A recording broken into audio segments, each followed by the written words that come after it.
Hi everyone, welcome to government jobs Adda 24/7। आज इस session में हम लोग बात करने वाले हैं बैंक ऑफ बड़ौदा के अंदर कई सारी डिपार्टमेंटल पोस्ट निकाली गई है।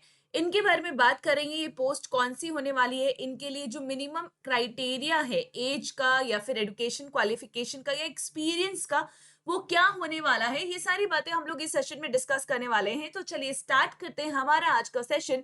बट इससे पहले अगर आप पहली बार इस चैनल पे आए हो जिसका नाम है गवर्नमेंट जॉब्स अड्डा 24/7, चैनल को अभी के अभी सब्सक्राइब कीजिए। चलिए स्टार्ट करते हैं। देखिए, बैंक ऑफ बड़ौदा के अंदर कुछ पोस्ट निकाली गई हैं, ये डिपार्टमेंटल पोस्ट हैं और इनके लिए जो ऑनलाइन एप्लीकेशन है ये 23 जुलाई से शुरू हो गए हैं और लास्ट डेट जो होने वाली है अप्लाई करने की वो 12/8 यानी कि 12 अगस्त होने वाली है। इसके अलावा यहाँ पर हम लोग बात कर लेते हैं, अगर हम एलिजिबिलिटी क्राइटेरिया की बात करेंगे तो यहाँ पे एलिजिबिलिटी क्राइटेरिया यानी कि एज के बारे में बोल रहा है। जो एज आपकी कैलकुलेट की जाएगी वो 1 जुलाई 2025 के अकॉर्डिंग जो है एज कैलकुलेट की जाएगी। अब ये जो डिपार्टमेंटल पोस्ट है, सबसे पहले हम डिपार्टमेंट की बात करेंगे कि कौन से डिपार्टमेंट में कितनी पोस्ट निकाली गई है। इसके बाद हम लोग बात करेंगे कि पोस्ट वाइज जो आपकी एज क्राइटेरिया है वो कितना मांगा गया है और जो आपका एजुकेशन क्वालिफिकेशन है वो क्या मांगा गया है, या फिर जो पोस्ट क्वालिफिकेशन एक्सपीरियंस है उसकी बात करेंगे। तो सबसे पहले हम लोग बात करेंगे, डिपार्टमेंट जो है ये डिजिटल बैंकिंग का होने वाला है। इसके अंदर टोटल कुल मिला के 13 पोस्ट निकाली गई हैं। तो एक जो पोस्ट है यहाँ पे वो आपको मैनेजर लेवल की देखने को मिलेगी फॉर डिजिटल प्रोडक्ट, और सेकंड जो पोस्ट है वो है सीनियर मैनेजर की पोस्ट है, but same for the digital product. And again अगर हम स्केल की बात करेंगे, इनका पेमेंट कौन से स्केल पे होगा, तो मैनेजर लेवल की जो पोस्ट है उसके लिए जो आपका ग्रेड स्केल होगा वो 2 रहेगा और सीनियर मैनेजर के लिए आपका ग्रेड स्केल 3 हो जाएगा।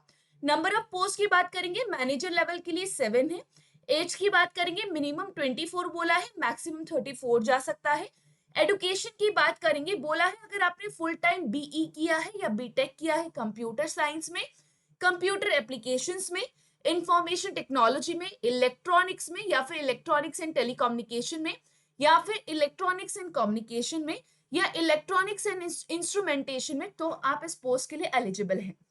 अगर आपने इनमें से कुछ किया है जहां पे आपको और क्राइटेरिया दिखेगा, इसका मतलब है या तो आपका ये मैच होना चाहिए या फिर आपका ये क्राइटेरिया मैच होना चाहिए एजुकेशन क्वालिफिकेशन का।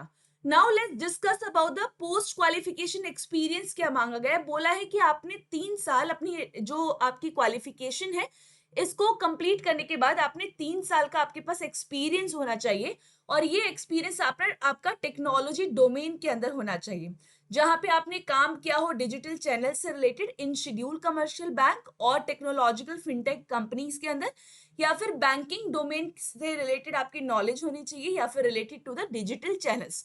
तो यहाँ पे आपका पोस्ट क्वालिफिकेशन एक्सपीरियंस क्या होना चाहिए, कितने ईयर्स का होना चाहिए, वो आपको दिख जाएगा।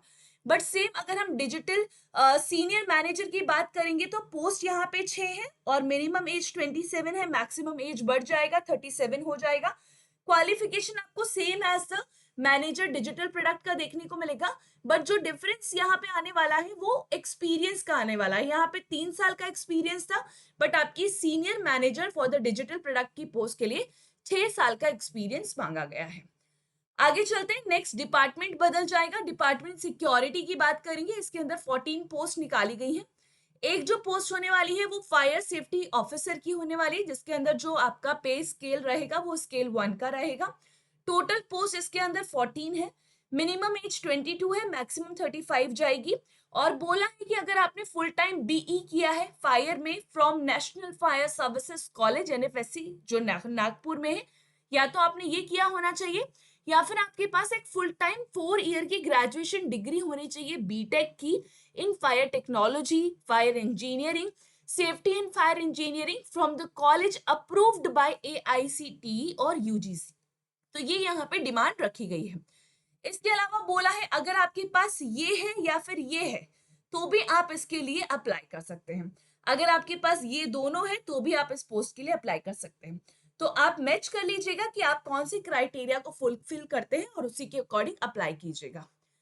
नेक्स्ट बोल रहा है कि आपके पास मिनिमम 1 ईयर का एक्सपीरियंस होना चाहिए एज अ फायर ऑफिसर और इक्विवेलेंट टू द पोस्ट। ये आपने पीएसयू में काम किया हो या पीएसबी में या फिर सेंट्रल गवर्नमेंट के साथ या किसी स्टेट गवर्नमेंट के साथ, तो भी आप इस पोस्ट के लिए अप्लाई कर सकते हैं।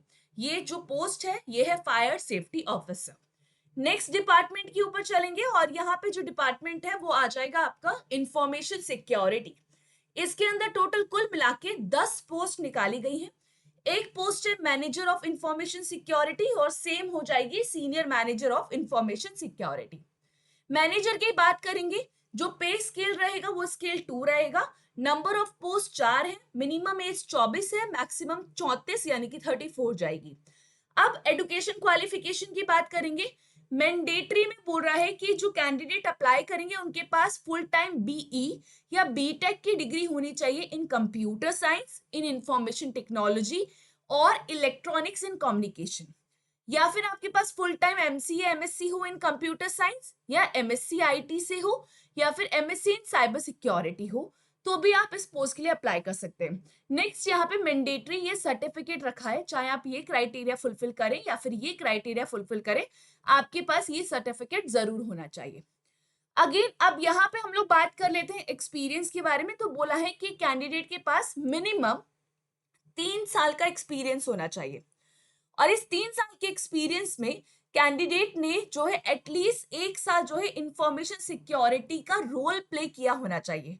और ये 3 साल का जो एक्सपीरियंस है ये आईटी में होना चाहिए और इंफॉर्मेशन सिक्योरिटी के अंदर होना चाहिए। तो ये भी यहाँ पे दिया हुआ है। नेक्स्ट इसी में अगर हम सीनियर मैनेजर की बात करेंगे तो स्केल 3 का पेमेंट रहेगा। नंबर ऑफ पोस्ट 4 है, मिनिमम एज 27 है, मैक्सिमम 37 है।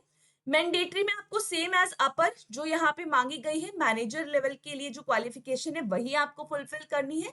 बट जो एक्सपीरियंस है, क्योंकि सीनियर मैनेजर आ जा रहा है तो ये एक्सपीरियंस 3 साल से बढ़कर कितना हो जाएगा, 6 साल हो जाएगा। और as a role of information security आपने 3 साल काम किया होना चाहिए, तो आप इस पोस्ट के लिए अप्लाई कर सकते हैं। नेक्स्ट पोस्ट जो आपको देखने को मिलेगी ये होने वाली है chief manager of information security. तो level of the post is going to be increased here. यहाँ पे जो पे स्केल रहेगा वो स्केल 4 का होने वाला है। नंबर ऑफ पोस्ट 2 है, एज बढ़ जाएगा, मिनिमम 30 है, मैक्सिमम 40 हो जाएगी। क्वालिफिकेशन सेम है क्योंकि इंफॉर्मेशन सिक्योरिटी की पोस्ट के लिए अप्लाई कर रहे हैं। एक कैंडिडेट मैनेजर के लिए करेगा, एक सीनियर मैनेजर के लिए और एक चीफ मैनेजर के लिए। बट जो आपको यहाँ पे चेंजेस देखने को मिलेंगे वो एक्सपीरियंस में आएंगे। बोल रहा है कि कैंडिडेट के पास टोटल 9 साल का एक्सपीरियंस होना चाहिए for the post of chief manager information security, और इसमें 6 साल एज अ इंफॉर्मेशन सिक्योरिटी का रोल उसने प्ले किया होना चाहिए। जो भी कैंडिडेट इस पोस्ट के लिए अप्लाई करना चाहता है तो आप इस पोस्ट के लिए एलिजिबल हैं। Next let's move towards the next department and it is going to be your information technology. इसके अंदर 4 पोस्ट है। एक पोस्ट है मैनेजर लेवल की जो कि स्टोरेज एडमिनिस्ट्रेटर एंड बैकअप के लिए है, और इसी में ही नेक्स्ट जो पोस्ट है वो है senior manager storage administrator and backup. दोनों की बात करेंगे तो मैनेजर लेवल पे स्केल 2 का पेमेंट होगा और सीनियर मैनेजर पे स्केल 3 का होगा। नंबर ऑफ पोस्ट 2 होने वाली है दोनों में। मैनेजर लेवल की पोस्ट के लिए मिनिमम एज 24 है, मैक्सिमम 34 है। यहाँ पे बोला है कैंडिडेट ने अगर फुल टाइम बीई बीटेक किया है इन computer science, information technology, electronics and communication, तो वो कैंडिडेट इसके लिए एलिजिबल है। एक्सपीरियंस यहाँ पे 3 साल का मांगा गया है, of technical and IT experience मांगा गया है, जिसमें एटलीस्ट 1 ईयर एक्सपीरियंस होना चाहिए field and storage and backup के अंदर। सीनियर मैनेजर में एज 27 हो जाएगा, मिनिमम, मैक्सिमम 37 हो जाएगा। मैंडेटरी में यहाँ पर आपको देखने को मिलेगा इट इज सेम एज जो ऊपर वाला दिया हुआ है उसी के जैसा है, बट बोला है कि अगर सर्टिफिकेट है इन सर्टिफाइड स्टोरेज नेटवर्किंग एक्सपर्ट का तो वो प्रेफर्ड किया जाएगा। और एक्सपीरियंस यहाँ पे 3 से बढ़कर कितना हो जाएगा, 6 साल का हो जाएगा, और बोलेगा कि 3 साल का एक्सपीरियंस होना चाहिए in the field of storage and backup. तो ये थी टोटल पोस्ट जो कि हमने डिपार्टमेंट वाइज डिस्कस कर ली बैंक ऑफ बड़ौदा के अंदर। एंड अगेन यहाँ पर आपको कैटेगरी वाइज जो है बाइफिकेशन मिल जाएगा। टोटल पोस्ट डिजिटल बैंकिंग में हम डिस्कस कर चुके हैं दोनों पोस्ट के लिए। सिक्योरिटी के लिए 14 है, इंफॉर्मेशन सिक्योरिटी के लिए 4442 है, और इंफॉर्मेशन टेक्नोलॉजी के लिए 2 पोस्ट आपको ईच देखने को मिलेगी, manager and senior manager. Now let's move towards the relaxation part. Ma'am क्या रिलैक्सेशन दिया जाता है? As per the government rules यहाँ पे रिलैक्सेशन दिया जाएगा। नाउ एप्लीकेशन फी कितनी होने वाली है? For general category candidates EWS and OBS के लिए 850 रहेगी, plus your taxes and gateway fees जहां से आप पेमेंट करते हैं। एंड वो कैंडिडेट्स जो SC ST PW ESM या फिर DESM से हैं या फिर विमेन हैं, उनके लिए 175 plus application taxes and gateway fee रहेगा। मैम पोस्टिंग कहाँ पर होगी, किसी स्पेसिफिक ब्रांच में होगी या स्पेसिफिक सिटीज में होने वाली है? तो बोल रहा है कि एनीवेयर इन इंडिया, इंडिया के अंदर बैंक ऑफ बड़ौदा के कहीं पे भी ब्रांचेस है या फिर ऑफिसेज हैं, वहां पर आपकी पोस्टिंग की जाएगी। अगेन स्केल की बात कर लेते हैं, पे स्केल की। स्केल 1 के अंदर जो आपका इनिशियल पे रहता है वो 48,480 का होता है, ये आपके इंक्रीमेंट से इतना पहुंच जाता है। स्केल 2 में इनिशियल 64,820 का रहता है।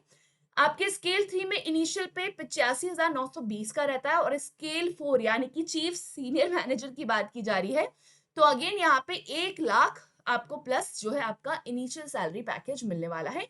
ये इंक्रीमेंट के बाद इतना पहुंच जाता है। प्रोबेशन पीरियड यहाँ पे 12 मंथ्स का रहेगा, ठीक है, 1 ईयर का प्रोबेशन पीरियड रहेगा। एंड अगेन यहाँ पे एलिजिबिलिटी क्राइटेरिया मैंने आपको पोस्ट वाइज डिस्कस कर लिया है। सिलेक्शन प्रोसेस की बात करेंगे तो इन पोस्ट के लिए बोला है कि सिलेक्शन प्रोसेस जो है वो 3 फेजेस में रहेगा। सबसे पहले एक ऑनलाइन टेस्ट होगा, उसके बाद साइकोमेट्रिक टेस्ट होगा and it is followed by the group discussion और interview after qualifying the online test. ना बोल रहा है कि जो ऑनलाइन टेस्ट होगा आपका, जो रिटन टेस्ट होगा, उसमें जो क्वेश्चंस आएंगे वो 4 सेक्शन से आएंगे। एक सेक्शन रीजनिंग का होगा, एक इंग्लिश का, एक क्वांट्स का, एक प्रोफेशनल नॉलेज। हर सेक्शन से आपको 25 क्वेश्चंस देखने को मिलेंगे from the 3 section reasoning, English and quants. But जो आपका प्रोफेशनल नॉलेज होगा उस सेक्शन से आपको 75 क्वेश्चन के आंसर देने होंगे और टोटल मिला के 150 क्वेश्चंस यहाँ पर पूछे जाएंगे। मार्क्स की बात कर लेते हैं तो हर क्वेश्चन 1 नंबर का होगा, उसी के अकॉर्डिंग आप यहाँ पे देख सकते हो। और जो 75 प्रोफेशनल नॉलेज है, यहाँ पे एक क्वेश्चन आपका 2 नंबर का है, टोटल मिला के 225 नंबर का पेपर होगा।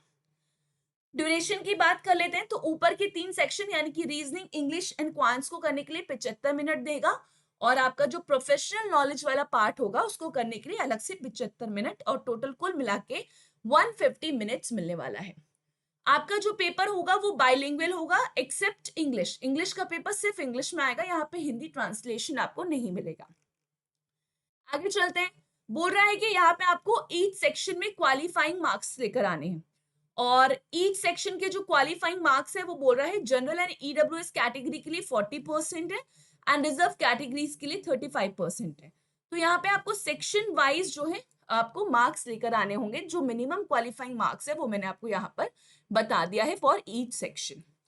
आगे चलेंगे, so this is going to be the complete detail and again अगर इसके बारे में अगर आपको कोई और जानकारी चाहिए वो आप मुझसे कमेंट बॉक्स में पूछ सकते हैं। पहली बार इस चैनल पे आए हैं जिसका नाम है गवर्नमेंट जॉब्स अड्डा 24/7, चैनल को सब्सक्राइब कीजिएगा, इस तरीके की अपडेट हम यहाँ पर आपके लिए लेकर आते हैं। Thank you so much. Session अच्छा लगा है तो लाइक कीजिएगा, शेयर कीजिएगा। Bye bye.